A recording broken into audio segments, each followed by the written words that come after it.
This protective gear that you see has to be worn for the entire day. We only get one for the entire day. As the novel coronavirus plows its destructive path, doctors and nurses leading the battle, but often feeling unarmed. I have nurses that call me on a daily basis to tell me that they're scared, to tell me they don't know what to do. We didn't sign up to cause harm.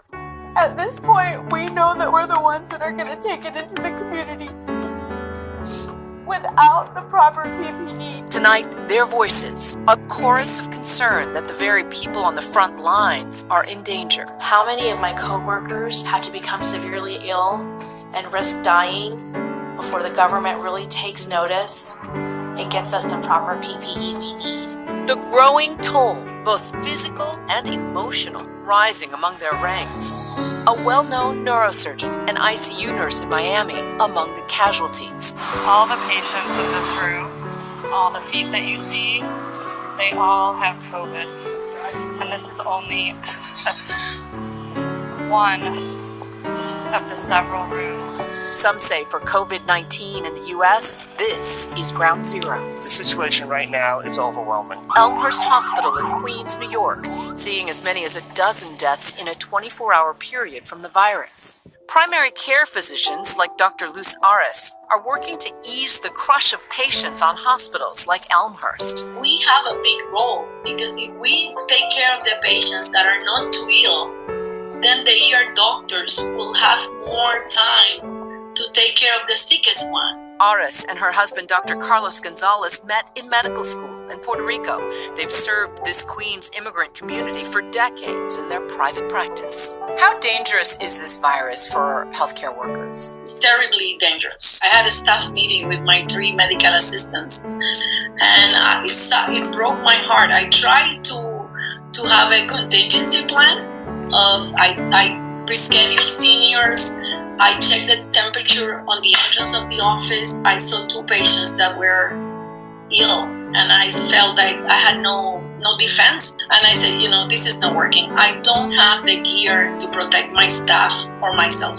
What started as a steady stream of cases in early March became a wave of sick patients cresting over this dense working-class corner of Queens. Many of them depend on public transportation. And I think, it's my theory, that because they use the subway and the buses, you could never find an empty sidewalk. It's very crowded. And this virus is so contagious. And in this case, you feel defenseless in many ways. It's like fighting a monster with a water gun.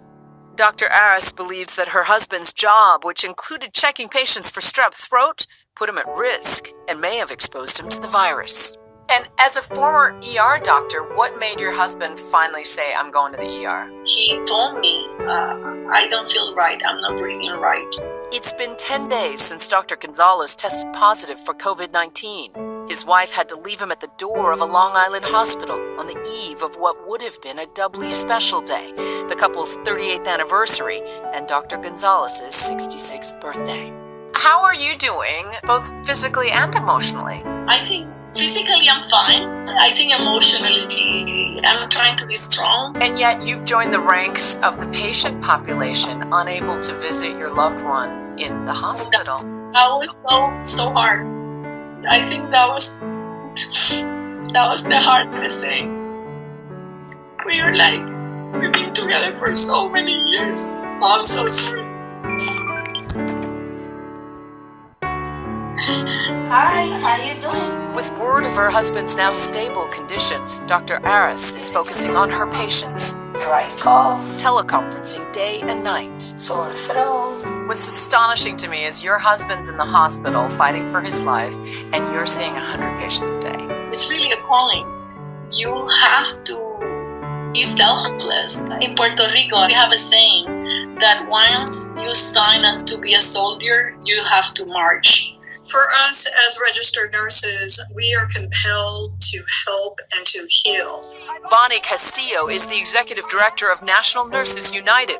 She says the lack of personal protective equipment is forcing medical professionals to make choices they should never have to make. Decisions as to whether they can work in conditions where they themselves could become vectors in the spread of this virus and actually cause harm instead of healing. Hey, Mike. Hi, how are you? Michael Korodakis has been an ICU nurse for 25 years. But these past few weeks, he says, have left emotional scars. I used to joke that you can only get PTSD if you have feelings. Even the most hardened practitioner, everybody cries at work. It's just, it's part of it now. What triggers the tears? People die alone now, and that's unusual. I had a 35-year-old patient die, on me the other day with nothing significant in his medical history. This is a horrible, horrible disease. And so tell me about that patient. He was my only patient for the first part of the 12-hour shift because he'd coded a couple of times during the day. Coded meaning his heart had stopped. Right. The phone rang and it was his wife and she said, "Can we FaceTime with him?" And I said, "Absolutely." So I straightened up the room. I made sure that he looked nice for the call. When the monitor started alarming, I looked up and his heartbeat was dropping and his blood pressure was dropping, and within just a minute or two, he was almost gone. So I just stopped what I was doing and I went with him and I talked to him. I said that his wife was thinking about him, that I just spoken to her. And that his family loved him and missed him. And just tried to say the things that I thought I might want to hear if it was me. Just called her and let her know that he had passed away. And she still wanted to FaceTime with her. And then she handed the phone around and gave it to her son, a 10 or 12-year-old boy. And it was hard. He just said, "Poppy, Poppy, please don't leave me alone in this world." That was it. Hung up the phone and did what I do. Got him ready, and then I got 2 more patients from the ER. So the beds don't stay empty for very long with this. It feels like combat. I guess walking into combat, at least you know where the firing is coming from, and you can shoot back. We walk into this without any weapons, And you don't.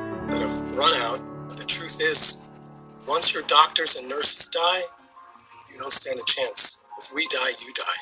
And that is the truth. I just want to say that my heart and my prayers go out to everybody.